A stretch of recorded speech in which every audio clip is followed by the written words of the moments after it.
Hello and welcome to my channel. My name is Martine, and if you are new here, I do videos on Vedic astrology mainly, but also with some tropical insights, and I focus on both relationship and natal astrology. And if you like this video and you would like to see more content from me, don't forget to like and subscribe to my channel. And also hit the notifications bell to see when I will post a new video on this channel. And also, if you're interested in a personal consultation, you can email me at the email address I will leave in the video description.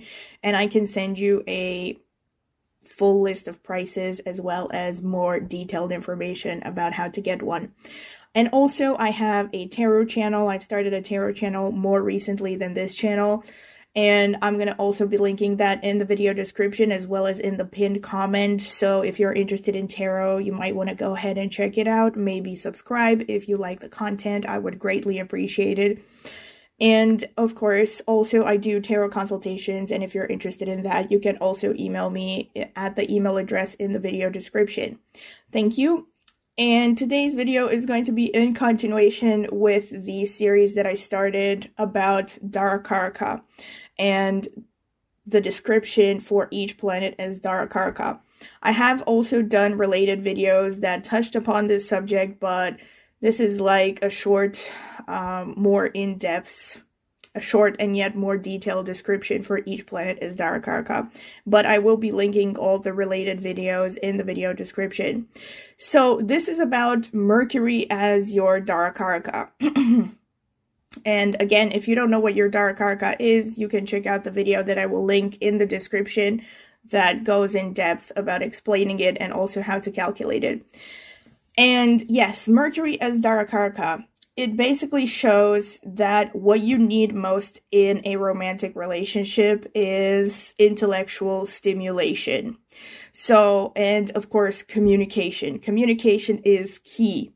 This is one of those Darakarakas where I would say you're not going to be happy in this relationship unless you can be friends with your partner. Unless you can feel you can be friends. Unless you can feel also like you can just talk about anything together. You have to have very open communication. And most likely the kind of partner you are going to be attracted to is going to be very intelligent, analytical, resourceful, a very good communicator, very intelligent, like so well above average, most likely educated as well.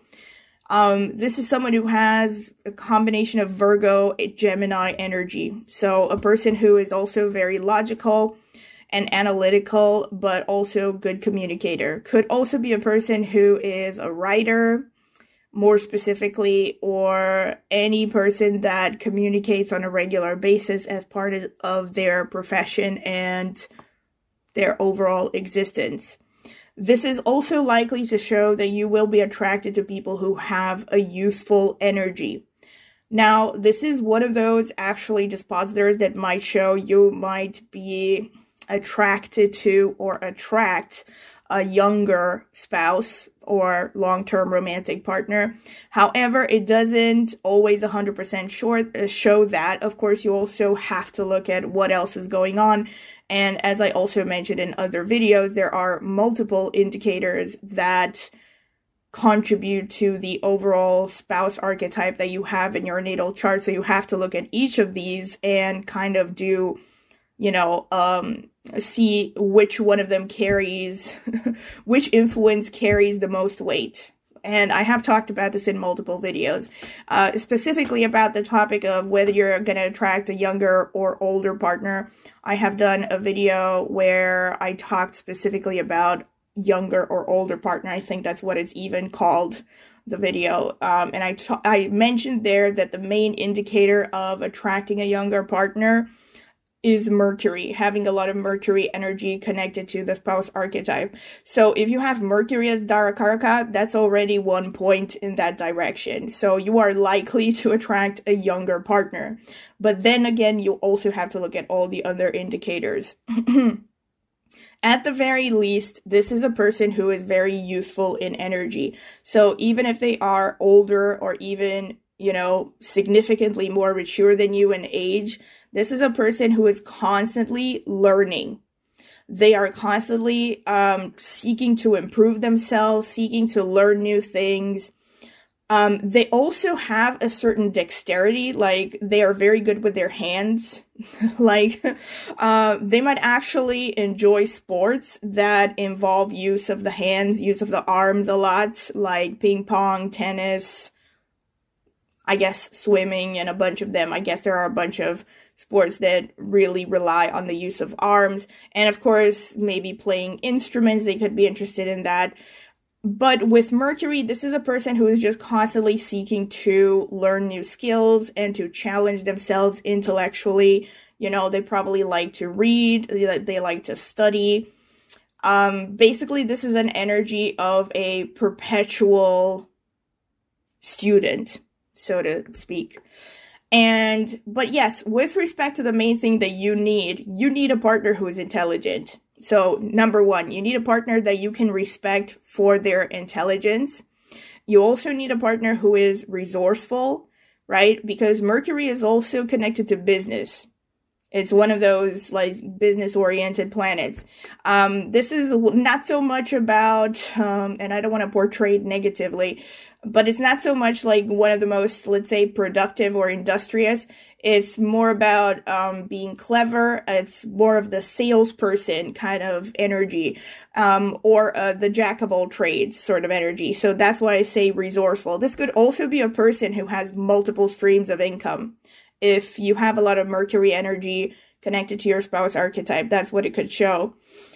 And yes, so you really need a person who is intelligent, that you can respect for their intelligence, for their intellect. That is the most important thing for you. And it's also extremely important that you feel you can communicate with this person. And on a little bit of a stranger note, let's say, this could be a person that you almost view as a little bit of a younger sibling. Like, and I know this sounds weird, but you know, each planet signifies a certain archetype, and Mercury is basically the Peter Pan archetype, or it's the younger sibling sort of archetype. It's to some extent, right? Because it's the natural ruler of the third house. So it could be like, your partner could be like sometimes like the annoying younger sibling that you never had, or maybe it reminds you of a younger sibling that you do have, or somehow there could be that kind of a little bit of an almost sibling-like energy in your interactions, like playful competition, especially banter and communication, and, you know, intellectual challenges and games between you. This is another thing. This person is really playful, humorous, most likely. I mean, with humor, you also want to look at what Jupiter influence there is around. The more Jupiter you have this, the more likely that this is a person who's very playful and humorous, maybe even likes pranks. The more Saturn you have influence of the Darakaraka, the more likely it is this person is going to be more serious. And of course, if you have, let's say, Sun with Mercury, this person is going to be a very brilliant, creative, intellectual person. If you have Moon with Mercury, this person could be brilliantly intuitive, like have sparks of genius that comes from their subconscious and their imagination. They can also be a very good creative speaker and writer with both Sun and Moon, actually. But with Sun, they can be a very confident speaker, a great public speaker, kind of a leader person. And with Venus, this is a poet, right? A very romantic speaker, someone who can charm anyone through their communication. And let me see. With like I said, with Saturn, it's more likely that this person is going to be like a programmer or something like this. So someone who uses their intelligence to get practical results. With Mars, this is a person who definitely loves to debate. Worst case scenario can be a little bit argumentative. With Jupiter, this person can be very philosophically oriented. With Rahu, this person is a whiz kid. Like, this person is a natural born salesperson and probably brilliant, like in ways that most people cannot even fully comprehend. And with Ketu, this person can be a little bit introverted, but also bordering on having psychic insights. So this is just to give you like a very quick review of all the different planet influences on Mercury. But of course, you have to look at individual charts because there are always multiple influences happening at the same time that have to be checked.